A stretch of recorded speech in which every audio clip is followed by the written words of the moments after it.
Così non è stato e sono dispiaciuto tuttora perché ripenso a quei momenti veramente meravigliosi.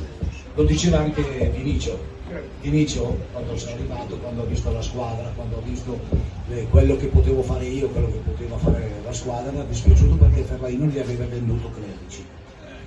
Difatti Clerici era andato a Bologna in cambio, capito?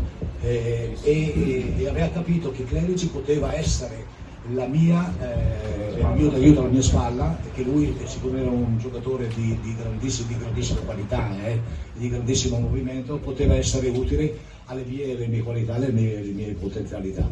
E questo, siccome questo discorso Vinicio lo ha fatto ed era un uomo molto sincero, molto schietto, aveva fatto uno spogliatoio, a me ha dato l'impressione che una ripercussione sui giocatori, no? Aveva creato una sorta di mancanza, di problema, e qui siamo andati male e questo è veramente un peccato, mi dispiace. Va bene, 0-0. Chi è questo qui? Me lo fermo. Oddio, qui c'è un riverbero, diciamo così, dal protagonista a tutti gli altri. Per la verità mi ha detto di star zitto.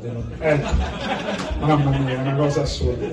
Arriva addirittura a Savoldi, quindi nessuno ne potrà parlare di Orfeo. Io sono sicuro che uno ne parlerà, Angelo Pompameo, qualcosa ha saputo. Va bene, Beppe.